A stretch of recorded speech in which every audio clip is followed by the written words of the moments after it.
Soinai, Hecharim, Me'ayin Yavo Ezri, Soinai, Hecharim, Me'ayin Yavo Ezri, Ezri, Me'im Adonai, Osei, Shemayim V'aretz, Ezri, Me'im Adonai, Osei, Shemayim V'aretz.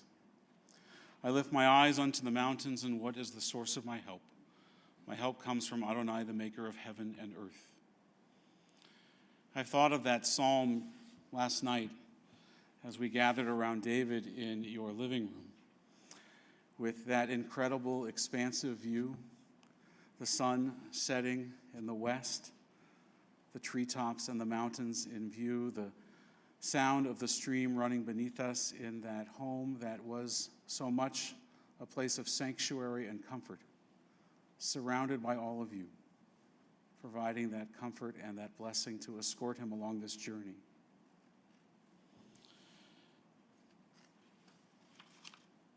David's father died at a very young age. At age 50, David was just 17. And he reflected, David did many times, that he himself thought that he too would die at a young age. And so every day after his father's age of 50, David saw those days as blessings and gifts.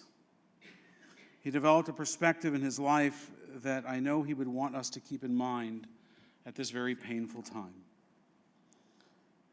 For every day for David was a gift and a blessing. No one can tell you how to grieve.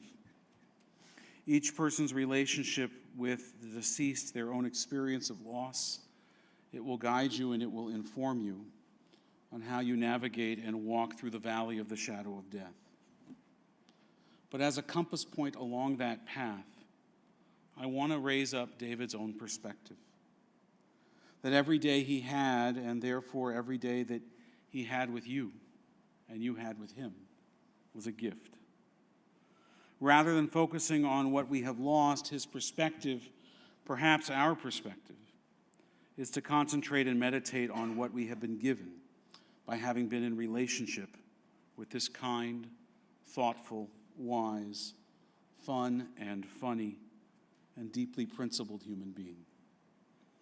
If indeed every day of David's life, and most certainly his last 30 plus years, were to him a gift, so much the more so they were a gift and a blessing to each of us. Our tradition teaches us to turn to the Psalms, to the writings of King David, the Tehillim, poems and journal entries attributed thousands of years ago, to find in those ancient words, words of comfort and consolation for our present circumstance. I chanted a verse from one of them as we began, Esa Einai. The rest of that psalm continues. I lift my eyes to the mountains, and what is the source of my help? My help comes from Adonai, the maker of heaven and earth. God will not let your foot give way, your protector will not slumber. See, the protector of Israel neither slumbers nor sleeps. God is your guardian, and God is your protection at your right hand. The sun will not strike you by day, nor the moon by night. God will guard you from all harm. God will guard your soul, your going and your coming, now and forever. As I mentioned, I thought of that psalm as we were looking out the window across the treetops and the mountaintops. But I think of it now also in the story that you told me about how cautious David was, how worried that somebody was always going to trip and fall, and how on his 75th birthday you wrapped the table in yellow caution tape to acknowledge that particularity of his personality. And here our psalmist, our tradition teaches us that God will not let your foot give way, your protector will not slumber nor sleep. God will guard you from all harm. What a fitting and appropriate psalm for David in that regard. In another psalm, the poet reflects on the measure of a good life. Who at the end of their life should be granted the reward of living on in heaven? King David asked this question, and then he provides an answer. And listen to his words. Listen to the type and quality of person that the psalmist describes. Adonai mi yagur b'ochalecha mi yishkan b'char kodshecha. God, who may abide in your house, who may dwell in your holy mountain. And here are those qualities. Those who are upright, who do justly, who speak the truth within their hearts, who do not slander others or wrong them or bring shame upon them, who scorn the lawless but honor those who revere God, who give their word and come what may do not retract it, who do not exploit others, who do not take bribes. Those who live in this way shall never be shaken and shall dwell on God's holy mountain. I think our biblical David is writing to our David. In your handout, there is another psalm, the familiar words of Psalm 23. If you'll join me in the English. The Lord is my shepherd, I shall not want. He maketh me to lie down in green pastures. He leadeth me beside the still waters. He restoreth my soul. He leadeth me in the paths of righteousness for his name's sake. Yea, though I walk through the valley of the shadow of death, I will fear no evil, for thou art with me. Thy rod and thy staff, they comfort me. Thou preparest a table before me in the presence of mine enemies. Thou anointest my head with oil, my cup runneth over. Surely goodness and mercy shall follow me all the days of my life, and I will dwell in the house of the Lord forever. Amen. A Jewish funeral really has two purposes. One is to escort the soul tachat kanfei Shekhinah under the wings of God's presence, to say the prayers and attend to the mitzvot, the commandments and obligations that are necessary in making sure that our friend has a proper Jewish burial. The other is to turn our thoughts to his memory and our hearts to each other. Our tradition teaches that when a person dies, their soul goes up to heaven to help God run the world. And we can imagine for a moment what David would be telling God about how to run the world. Might have an opinion or two. And though I find the imagery comforting, I think that we know a little different. I don't know if the soul goes to heaven. I hope that it does, but I do know that it goes inside of everybody who loved that person. If the soul is their neshama, that thing about them that is unique and special and precious, the thing that we fall in love with and create relationship with, because it's not the body, it's not the container. It's what's inside and what emanates from within. Then that, I don't think, goes to heaven. I think it goes inside of each of us. I think that there is a part of David now inside of each of you, and you will find it as you recall your memories of him. As you mine the recesses of those memories and find the lessons about life and love and relationship and friendship that he taught through his example, through his leadership, through his kindness, through his humor. If we can call upon those, if we can keep those alive inside of us, then he remains alive in the world. His memory, as we say, becomes a blessing. And we pass that on through story and through memory, lador vador, from generation to generation. Yes, funerals are for the deceased, and there are things we need to do here for David. But funerals are also for those who are living, those that are in mourning, that we can take the gift of memory and share it with each other so that he never leaves us. So to call upon that memory, we're going to invite members of the family. We'll start with Michael to come up and to share a memory or two and lessons about his dad.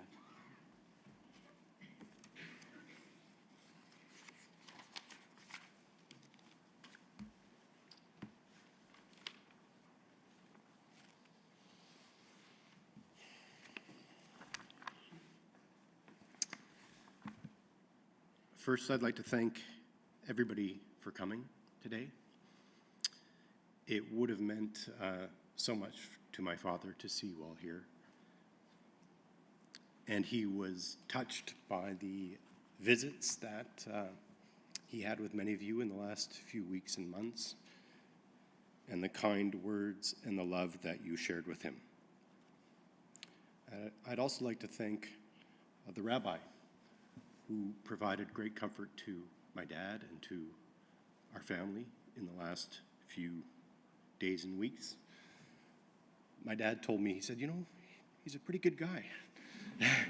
Said, I told him I didn't have any burning questions for him, but he seemed like a good guy.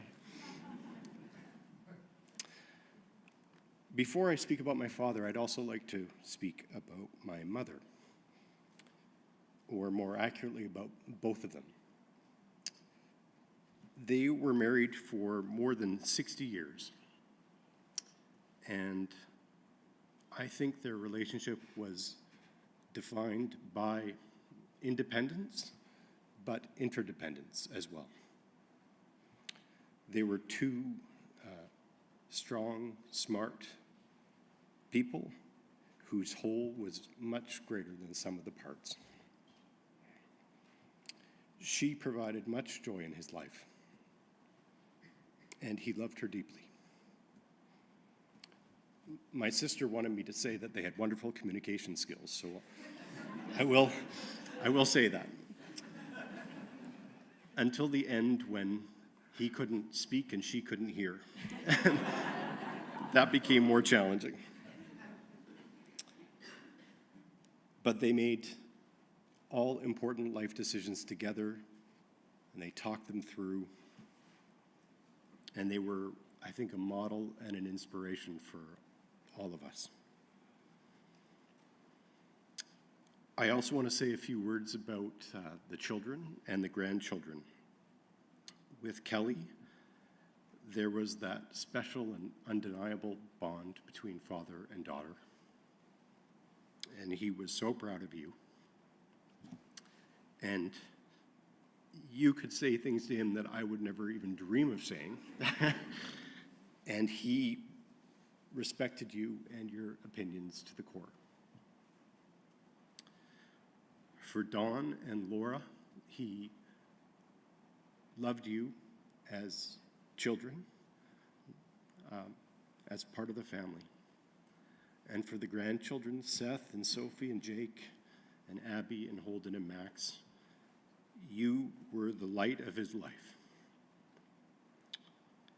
And he, I think, was never more at home than at the family gatherings when everybody was together and it was a loud and raucous affair and everybody was giving their opinions about everything, and he was trying to preside over it all, but had difficulty doing that, but he was never prouder or more in his element than on those occasions.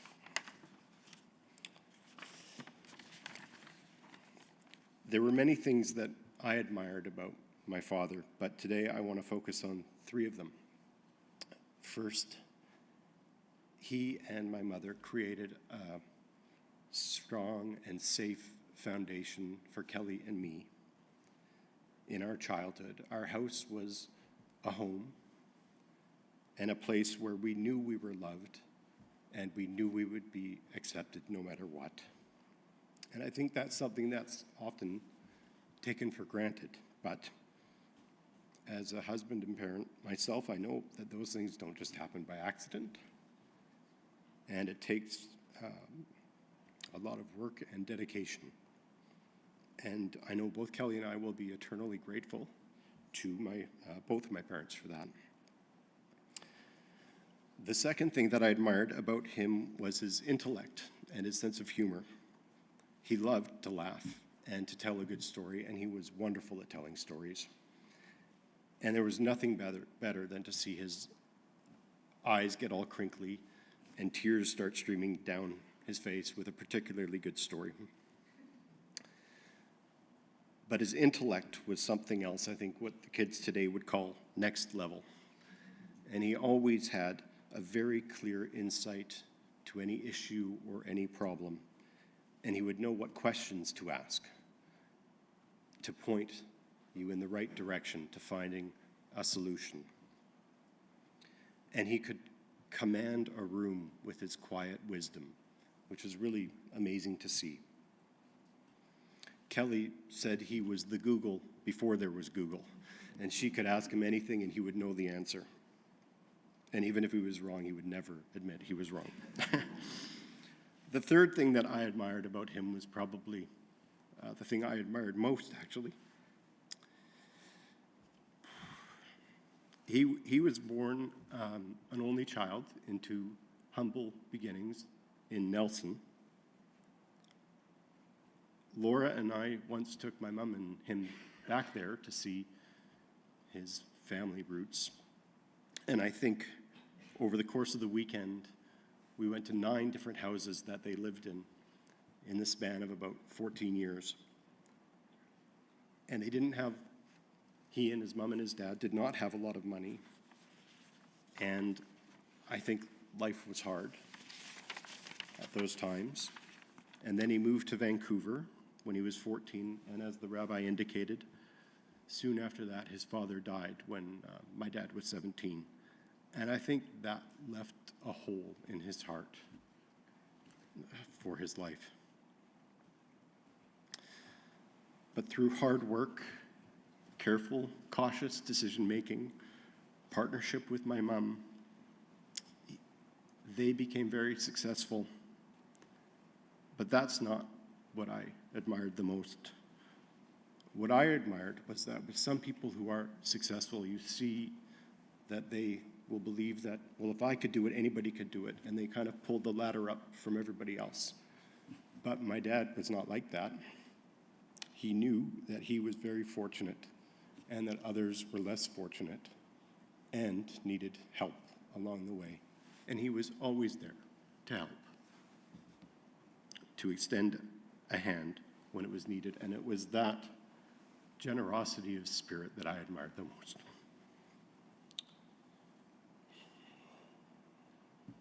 He was a very good man, and he maintained his integrity and his dignity to the end. And he was strong and loyal and honest, and we will miss him forever.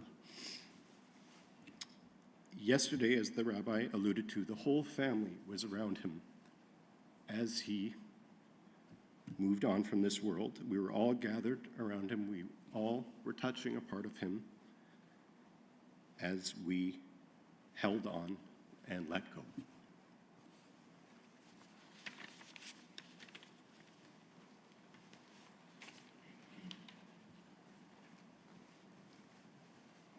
Jacob.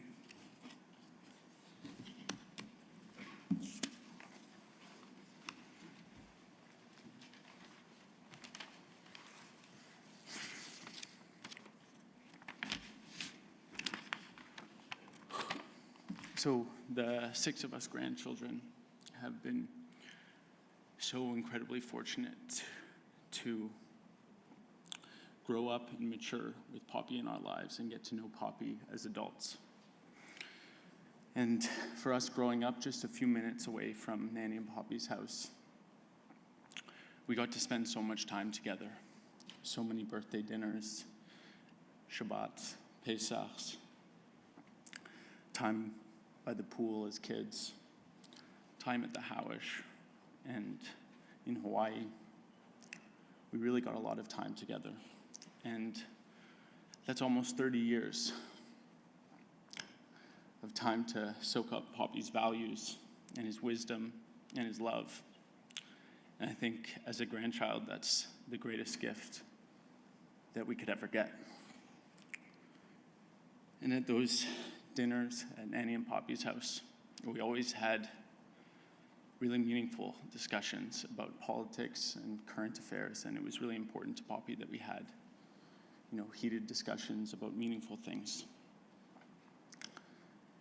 And at those discussions, Poppy always made all of us, even when we were really young, he made it feel that our opinions and our voices mattered. He wanted to hear what we had to say and what we could contribute to the conversation. And I think for the 6 of us, that's really given us a lot of strength as we move through our lives. It's taught us that our voice and our opinion matters.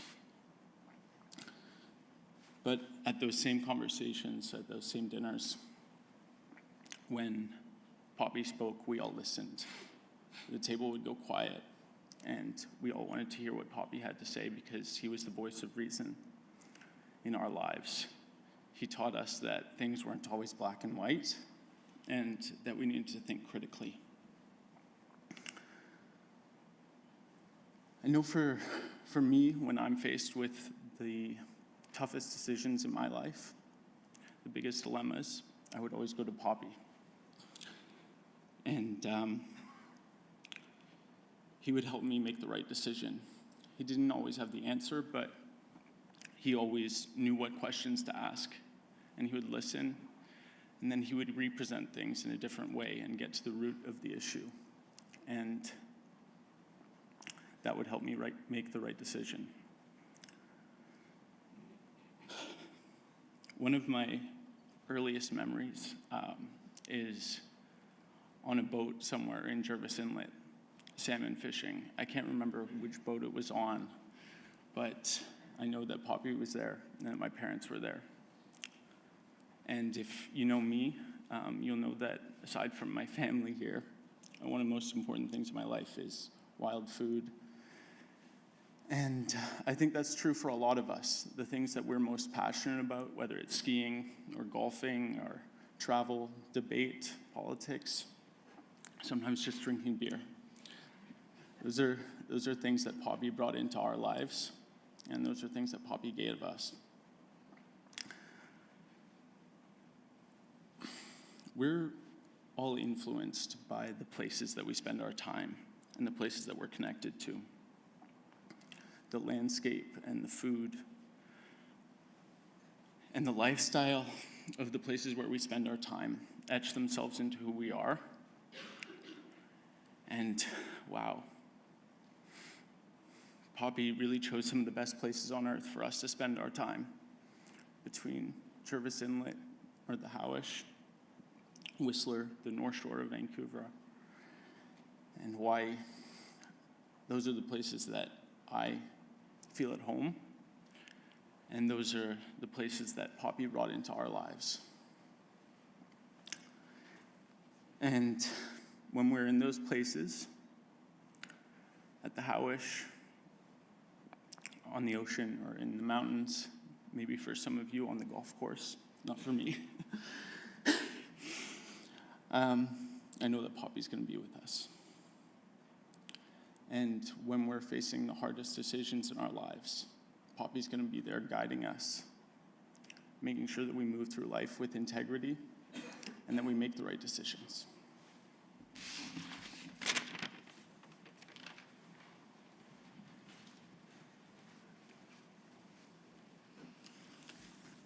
Thank you, Michael, and thank you, Jacob.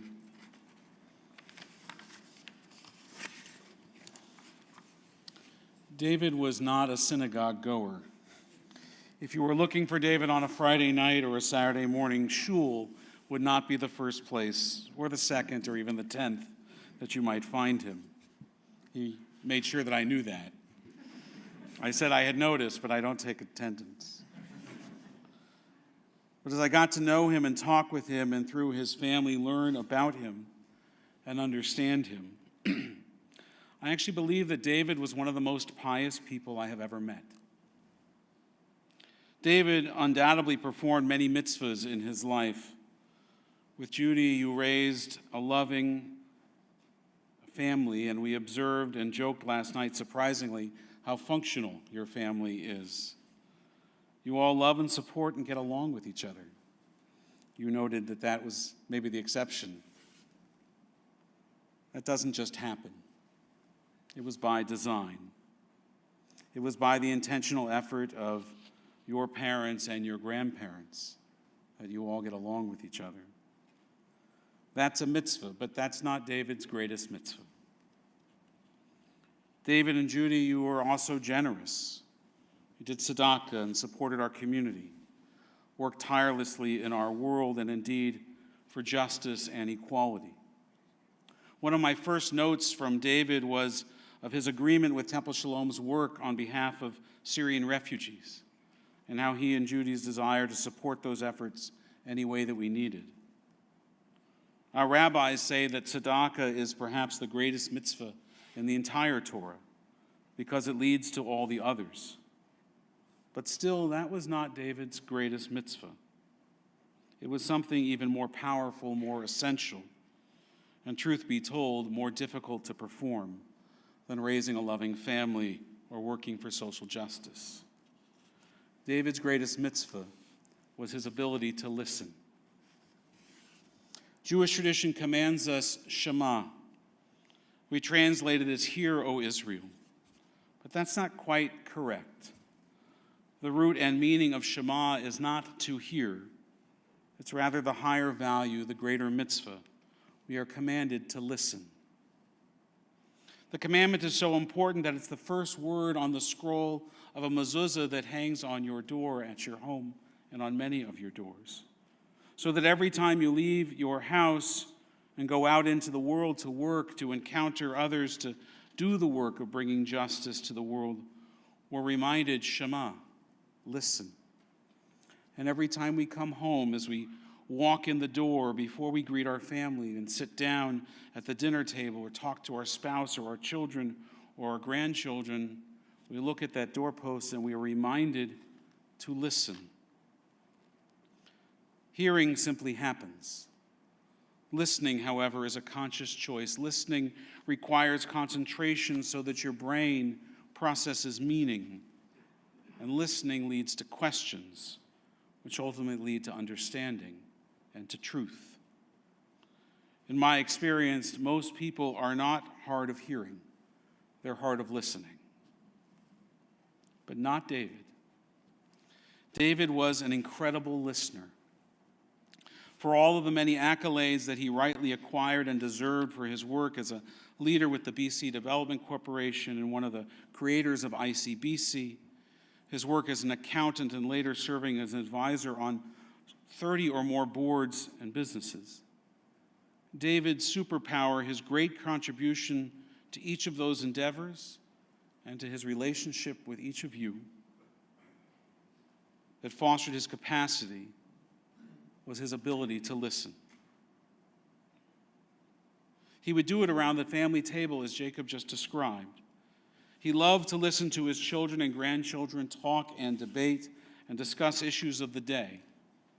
Once they recalled the conversation had gotten onto some frivolous topic, and he interrupted and redirected the conversation onto some more socially relevant issue, and then sat back and listened as you all grappled with the topic at hand. He was fully content and filled with pride and with joy and awe as he sat and listened to you. I asked David how it was that he was so successful in his work, so sought after for his guidance, advice, and his wisdom, how he came to be known among his colleagues and associates as the fix-it guy. He explained to me that he would come into a situation, a company or an organization that was struggling, and he would listen. With patience and humility, he would take it all in, all that was being said and what was left unsaid. And then instead of telling them what to do, which I'm sure he was quite capable of doing, he would ask a question, and then another question, and another insightful question. And those questions would change the tone and the tenor of the room and lead them, those in the room, to their own answers, their own solutions. David was religious about listening. And in that way, he was a true tzaddik, righteous and devout human being. Judy, to you and to Kelly and to Michael and Don and Laura and all the grandchildren, we want to tell you how grateful we are that you shared your David with us. You gave his life such joy and purpose. He loved you all and he loved his family and was so proud of each of you, particularly his grandchildren, Jacob and Sophie, Seth and Abigail, Holden and Max. His only concern in his final days were of you that you should not be overcome with grief and not let your sadness take away from the joy that your family shares whenever you are together. And indeed, last night, after the difficulty of holding on and letting go, you laughed and you shared stories and you embraced each other. David always wished that he had had siblings, always wanted the big family and companionship that ultimately, Judy, you and he would create, partners of 60 years. As much love as you felt from him, he received that and so much more in return. And he told me that. These last months have been so hard on all of you, watching his health decline, seeing him in pain, losing his voice. But you surrounded him physically and spiritually with love and attention. Remember him in the fullness of his life, not these difficult last months. Remember the man who loved the island, who always had a drink in his hand and a smile on his face and a laugh and a joke to share. Remember his integrity, his insistence on justice, on doing the right thing and not compromising your principles. Remember his amazing mind, his skill at every board and card game you could play with him. Remember that he owes you $4 million, Kelly. You won that in backgammon the other day. Remember how he hated paying for parking, was always thinking about the bridge traffic, even when he was sitting at home, having no intention of getting in the car or going anywhere. Remember how, as I mentioned, he was uncharacteristically worried that someone would trip and fall or have an accident, and so you surrounded that table on his 75th birthday with yellow caution tape, so fitting, such a unique and weird quirk of his personality. But most of all, remember how he loved you and how he showed that love by listening to you, paying attention to you. And listen to him now. Hear the sound of his voice and the lessons of his life and the memories of him that are now entrusted to you, entrusted to all of us, to carry on l'dor vador from generation to generation. May his soul be escorted tachat kanfei Shekhinah, under the wings of God's presence. And may, after his long and painful illness, may he once again be at comfort and peace. Amen. Friends, I'm going to ask you to please rise for El Malei Rachamim.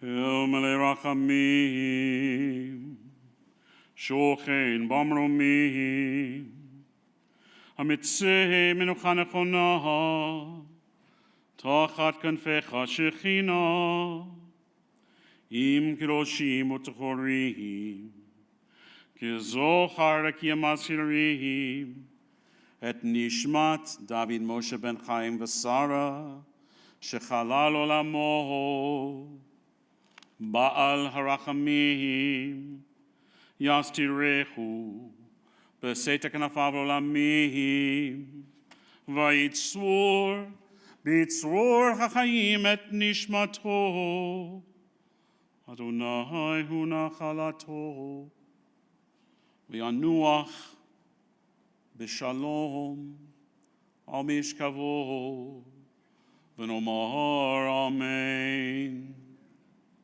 Compassionate God, eternal Spirit of the universe, grant perfect rest in your sheltering presence to David, who has entered eternity. O God of mercy, let him find refuge in your eternal presence, in the shadow of your wings, and let his soul be bound up in the bond of everlasting life. God is his inheritance. May he rest in peace. Amen. Friends, I'll ask you to be seated for just a moment. A few quick instructions. We're going to leave here in a moment in procession behind the casket out the center aisle. I'll ask the pallbearers to come and help us as we lift and roll down to the hearse. We're then going to drive directly down to the cemetery for the interment. Our cemetery is quite icy and snowy right now, and that's one of the reasons we moved the service here to the sanctuary. It's not necessary that you come to the cemetery, and it will be a bit treacherous walking in. So I encourage those that don't want to encounter that to not come to the cemetery. The family will be home for a meal condolence privately themselves tonight, but we will gather back here tomorrow, beginning at 6:45, with a 7:15 Shiva Minyan. Cantor Cohen will lead that. The handout that you have says that it's at David and Judy's home, but that Shiva tomorrow is here at the temple. That's what the email said, but we printed this before that decision. And then Tuesday and Wednesday night, same timing, 6:45, with a minyan at 7:15, and that will be at Judy and David's home. So we invite you to come for that as well. I'm going to ask you also, please, to not greet the family here at the synagogue. Allow them, after we escort the casket down the stairs, to go directly to their cars so that we can proceed directly to the cemetery. If I could ask the pallbearers now to please come stand beside the casket, and if everyone could please rise.